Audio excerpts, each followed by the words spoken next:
I spotted the note as soon as I dropped my keys on the counter. It was propped up next to the coffee machine, wedged under the salt grinder, as if it had been hastily placed and forgotten. Pale yellow paper, her handwriting, looped, confident. 3 lines. Wellness retreat in Tulum. Company sponsored. No phones allowed. See you before the anniversary. M. Not her usual winking smiley face. She liked to doodle. It looked like something scribbled during a rush between flights, not a message to a husband with whom you'd built 5 years of memories.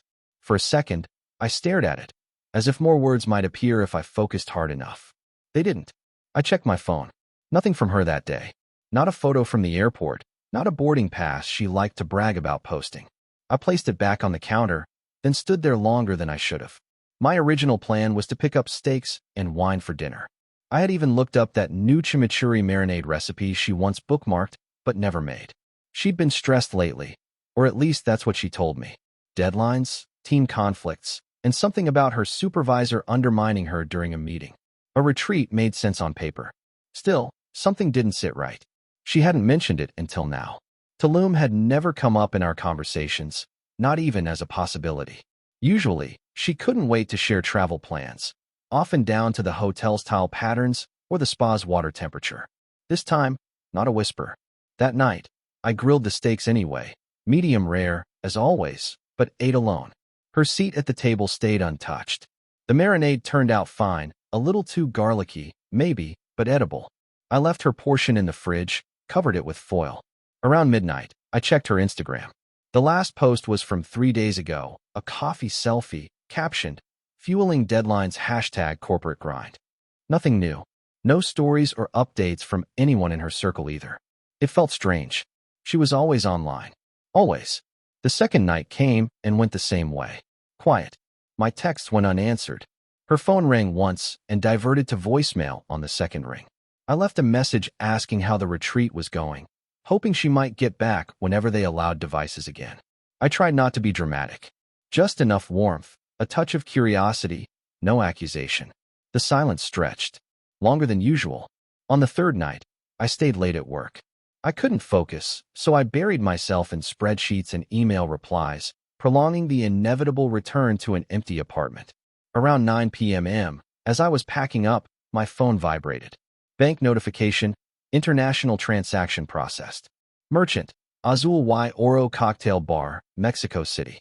Mexico City? I blinked. Maybe she had a layover? I opened the banking app. 2 more transactions followed. One from Zafiro Spa and Skin, and another from Hotel Romantico, Suite Deluxe. My stomach tightened. Tulum wasn't in the transaction history. Neither was anything remotely connected to a wellness retreat. Just a sequence of indulgences that painted a very different itinerary. I sat back in my chair, staring at the ceiling. I'd seen enough work retreats, team-building junkets that looked like weekend benders with PowerPoint slides tacked on. But Hotel Romantico. That sounded less like professional development and more like, well, romance. The app showed a $198 dinner charge from the cocktail bar, timestamped 7:42 p.m. That was an hour ago. I shut my phone and just sat there, motionless, while the building slowly emptied. My coworkers said their goodbyes. I didn't reply. I didn't want to say anything until I understood what this was. I walked home in a daze. The apartment was exactly as I'd left it. Silent, polished, too clean. Her perfume still clung faintly to the pillows. I sat on the edge of the bed, gripping the mattress like it might slide away. 100 thoughts ran through me, each louder than the last, but none made any difference. I didn't call her that night. Instead, I lay awake and stared at the ceiling fan spinning slowly, trying to find logic where none existed. This didn't feel like a misunderstanding anymore. It felt like a curtain being pulled back. The kind of thing you don't unsee once it's seen. Around 3 a.m., I stood up, walked to my closet, and opened the safe where I kept her ring. Not just any ring, the ring. A platinum band with a low-set marquise, custom engraved with the words, "half of one." She came up with that phrase. She used to say it was our private joke, 2 halves of one life. I stared at it for a long time. Didn't touch it. Just let it sit under the soft light, quiet and gleaming, like a lie polished to perfection. There were 4 days left until our anniversary. The 5th one. and something profound in my chest whispered the words I hadn't wanted to hear. Maybe I wouldn't see her before then. I woke up feeling like I hadn't slept at all. My body went through the motions. Coffee, shower, clean shirt. But inside, I was elsewhere. Somewhere numb. Every sound felt louder than it should have. The coffee machine's gurgle sounded like a siren. The water hitting my skin stung a little. That buzzing pressure behind the eyes wouldn't ease up, like I was on the verge of tears without permission to cry. I checked the bank again before leaving for work. Maybe the Mexico charges were anomalies. But the transactions kept coming. One more from the hotel for in-room dining. Another for floral arrangement. She had left me a note about silence, yet the ledger was talking in full sentences. I searched the hotel's website on my office computer. Hotel Romantico wasn't some wellness resort with lectures and cold-pressed juices. It catered to couples, sunset dinners, canopy beds, and a jacuzzi framed in rose petals. They even offered personalized love notes with chocolate turn-down service. I stared at the screen until my vision began to blur. A knock at my door snapped me back. Just a colleague reminding me about a meeting. I waved them off, mumbling something. My pulse throbbed in my throat. That sinking sensation had settled deeper than I expected. And still, some irrational corner of my mind clung to excuses. Around lunchtime, I opened WhatsApp. A friend from our shared group had posted something light in the thread, probably memes or lunch pictures. I scrolled past until a new image caught my eye. It wasn't from our local crew. The sender was Mia, a friend of hers from her company. We'd met once at a holiday party. Harmless, a little loud, liked to document everything. The photo was unmistakable. A white sand beach stretched across the frame. Palm trees curled in lazy arcs. But none of that mattered. Front and center stood my wife, sun-kissed, barefoot, her hair windswept, eyes hidden behind those oversized sunglasses she swore made her look mysteriously productive. She was smiling, one of those wide, effortless ones she hadn't worn around me in months. Her hand was tucked into someone else's. He stood beside her, taller, lean, golden brown with a week's worth of stubble and one of those casual, overconfident stances guys adopt when they know they're being watched. His fingers rested low on her hip, thumb just under the hem of her sundress. The caption read, "Business trips heating up." That emoji grinned at me like a slap. The blood in my ears drowned out everything. For a moment, I lost my bearings. My chair creaked as I leaned back, phone resting in my palm like it had betrayed me. I wasn't sure what hit harder, the image itself or the unfiltered reality it exposed. There were no misunderstandings. This wasn't a blurry reflection or a vague silhouette. This was deliberate, staged.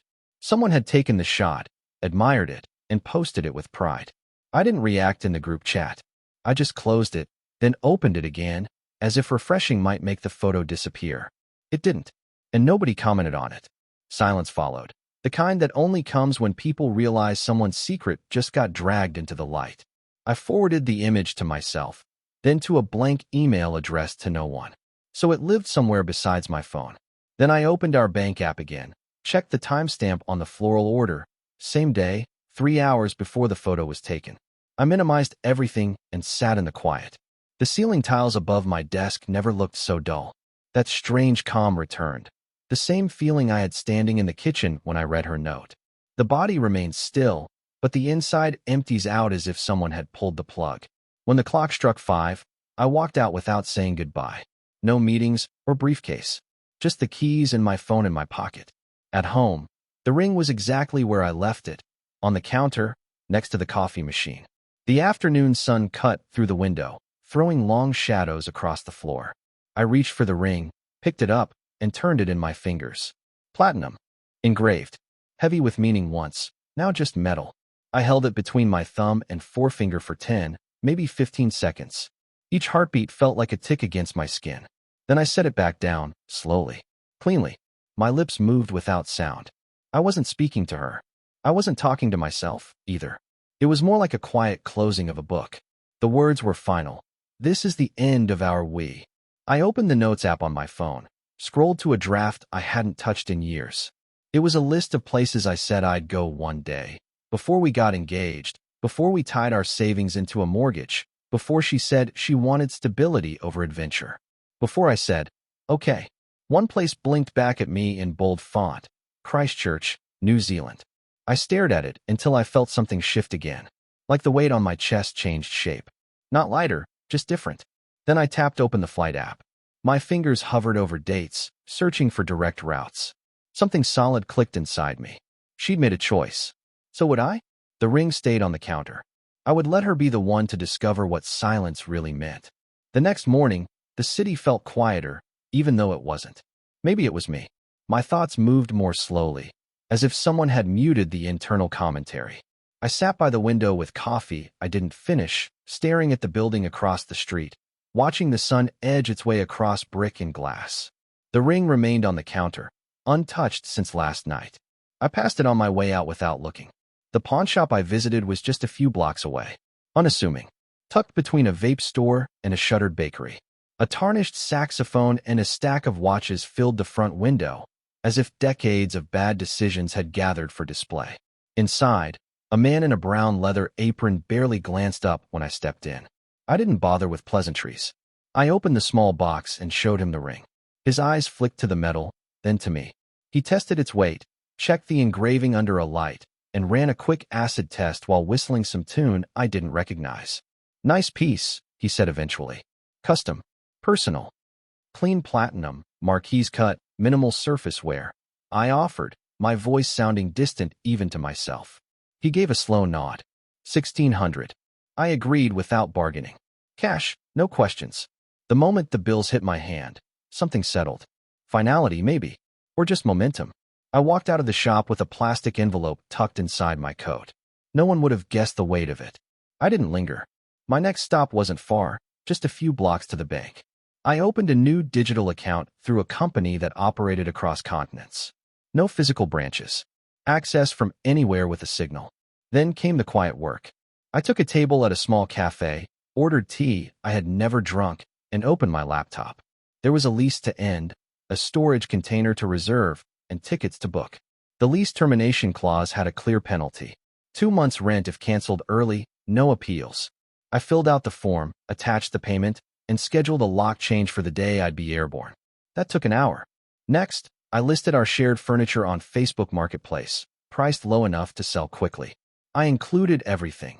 The sectional she loved stretching across, the minimalist dining table we argued over in the store, the espresso machine she claimed made mornings bearable.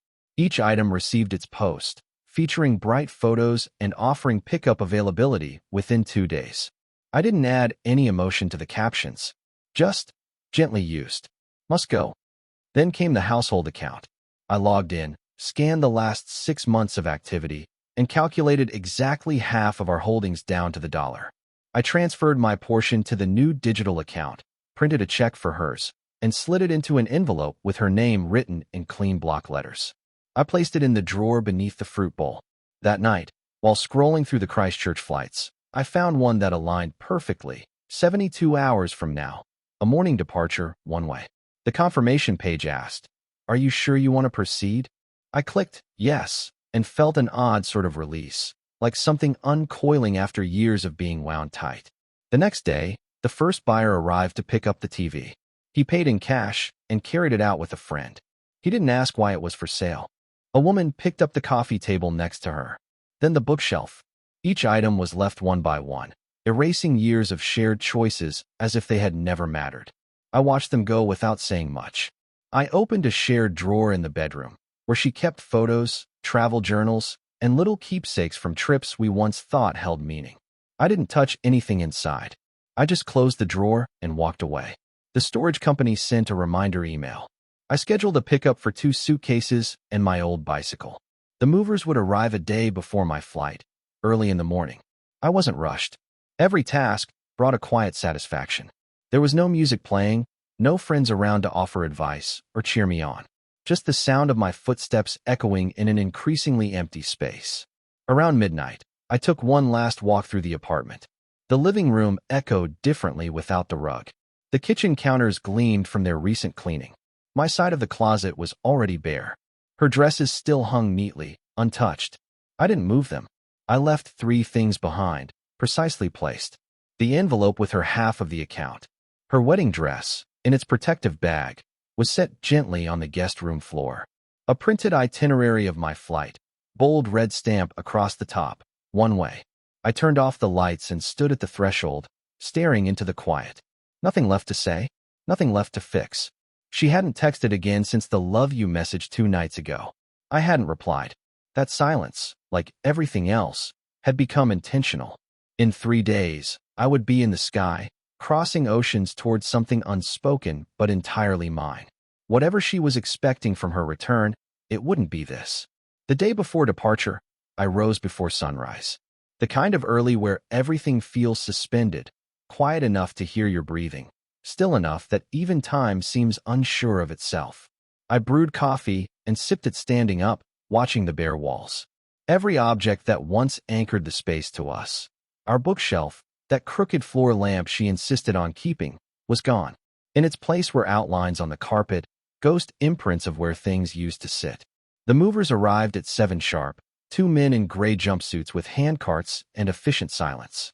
They took the 2 suitcases I had pre-packed and rolled them toward the elevator. My bicycle followed, its front tires squeaking as it exited the hallway. I signed the receipt without small talk. Within 30 minutes, the last physical pieces of my presence had been escorted into the world. By 9, I was standing in the center of a hollow apartment. I walked through each room one last time, checking corners, opening closets, not to retrieve anything, but to confirm the finality. In the kitchen, I placed the envelope containing her half of the joint account on the table, under a ceramic bowl she once bought at a craft market. She used to say it reminded her of ocean waves. The bowl had a chip on one side. She loved it anyway. I opened the guest room door and gently laid her wedding dress on the floor. It remained in its zippered garment bag, pristine, untouched. It hadn't seen daylight in years. The last time she wore it, her voice trembled with vows. I hadn't heard that kind of honesty in her voice in a long time. Beside the dress, I set a single printed page, my itinerary. Flight number, destination, and gate assignment. The header in bold, Christchurch, one way. Beneath it, I had circled the departure time in blue ink, 6:10, and placed a small red dot next to my seat number. She wouldn't need to wonder if I'd really gone through with it. The page answered everything. There was no explanation, just facts. The rest, she would figure out on her own. By noon, I was walking down the street toward a bookstore we used to frequent. I didn't buy anything. I just walked through the aisles, letting my eyes skim titles I'd never get to share with her. It wasn't grief. It was something more controlled, like browsing the past without the urge to take it home again. That night, I returned to the apartment for the last time. I had checked into a hotel near the airport, but needed one final look at the shell of the life we built. From the threshold, everything looked darker than usual. Emptier. Even the echo sounded unfamiliar.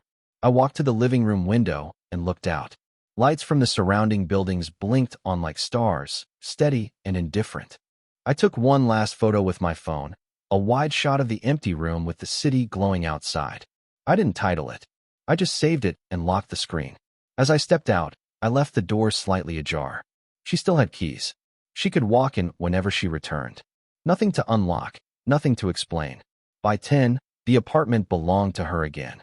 That same night, far across the map, she touched down. The taxi pulled up to the building sometime after 11. Her friend Mia got out first, carrying a purse and a shopping bag.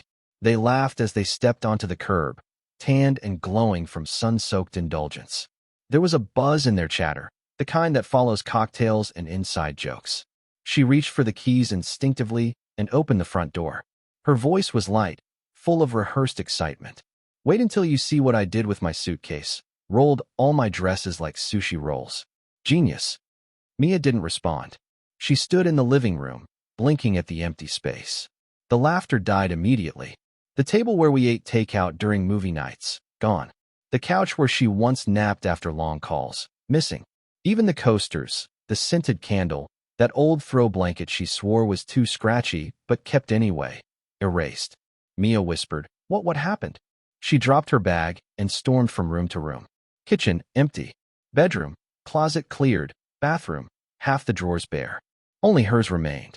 She darted into the guest room, and that's where she stopped. Mia followed, her pace slowing now, as she watched her friend unravel. She saw the dress first, then the envelope. Finally, her eyes locked on the printed itinerary, with the words "one way" in block font. glaring up like a verdict. There was no crying, just rapid blinking, like she could shake the image away if she didn't fully process it. Mia finally asked, "Is this a joke?" She picked up her phone, fingers tapping furiously. Her message read, "Where are you? What is this?" The screen blinked once. Delivered. She stared at it, waiting. A minute passed. Still no read. She sent a second message. "Seriously. This isn't funny. Where are you?" The same result. Delivered. Nothing more. She called, straight to voicemail. Mia reached for the envelope and opened it. Inside, a personal check with her name in the memo line. Half the total from the account.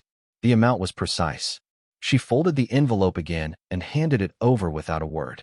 They sat on the floor, surrounded by a silence that hadn't existed in this space before. Not the kind caused by absence, but the type that followed revelation. She glanced at her phone again. Still no change. Whatever version of them existed before she left for that retreat, it had been dissected, documented, and concluded. And she had arrived too late for the discussion. She leaned her head against the wall and whispered something Mia didn't catch. The apartment remained open, light from the hallway spilling in. A quiet goodbye, scripted by actions, not speech.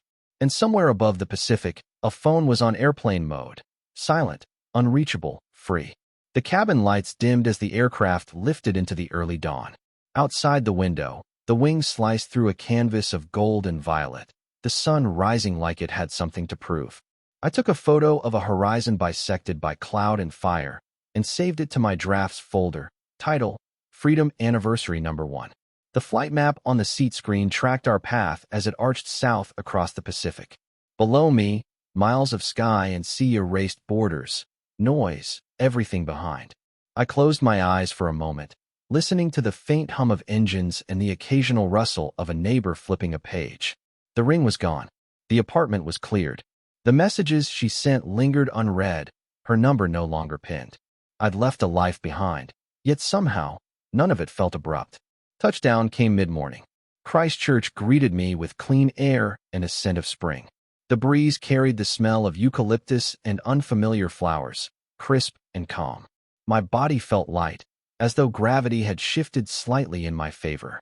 The hostel I booked was modest, featuring wooden beams, whitewashed walls, and a communal kitchen. My room had a small desk and a view of a cobblestone alley leading toward a park. I dropped my backpack, sat on the bed, and listened. No footsteps above, no voices behind paper-thin walls. Just birdsong and the low hum of a distant lawnmower. I messaged my friend Daniel, who had moved to Wellington years ago.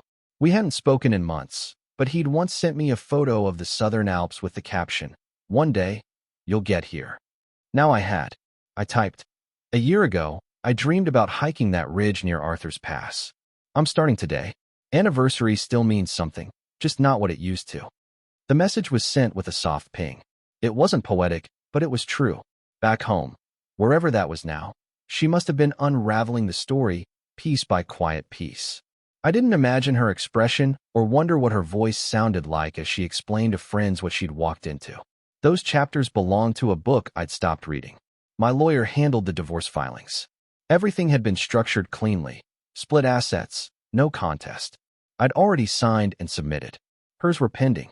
Over the next few days, I settled into a rhythm. Morning walks to the farmer's market, coffee by the wharf, hours lost wandering through hills dotted with sheep and soft fog. I met strangers, had unhurried conversations, and learned to cook lamb with rosemary and sweet kamara. There was peace in the ordinary. One afternoon, I took the long trail out of the city and climbed toward a lookout point. At the summit, I sat on a boulder and stared into the expanse. Snow-kissed peaks stretched toward the clouds, framed by sky so wide it felt like it might inhale me. I thought of our first anniversary, the dinner by candlelight, the ring resting in her wine glass as a surprise. She'd laughed so hard, she almost knocked over the bottle. That night, we had danced in the living room, barefoot, spinning to old jazz. Memories drifted in and out, but they carried less weight now like relics, polished by time and distance. I let them pass without resistance. Back in the apartment she now occupied, I imagined her pacing the floors, rereading the itinerary, maybe still waiting for a message that wouldn't come. I hadn't ghosted her. I'd drawn the outline of departure in broad daylight. She had to know this wasn't temporary. My absence wasn't a punishment. It was an escape. Exit. Choice. I didn't ask mutual friends for updates. Curiosity had a price I was no longer willing to pay. Every question reopened a wound that had finally scarred. Instead, I poured my energy into the present. Volunteering at a trail restoration project. Buying a used camera. Sketching landscapes. I had no skill to draw, but I enjoyed attempting anyway. Each morning, I woke without dread. Each night, I slept without a weight on my chest. The anniversary came and went. I marked it with a solo hike and a notebook entry titled, "What begins in silence ends in clarity." Beneath it, I wrote nothing else. One morning, while sipping a flat white outside a corner cafe, I heard a nearby radio playing a song she once loved. I didn't turn it off. I listened, let the melody linger. When it ended, I folded my napkin and walked away. Closure isn't dramatic. It doesn't arrive with fanfare or final words. It settles in like the tide, gradual, certain, undeniable. I hadn't rebuilt my life. I had returned to it. And she, wherever she stood now, she'd learned that sometimes silence is louder than goodbye. Dear listeners, please share your thoughts in the comments, and do not forget to like, share, and subscribe to the channel.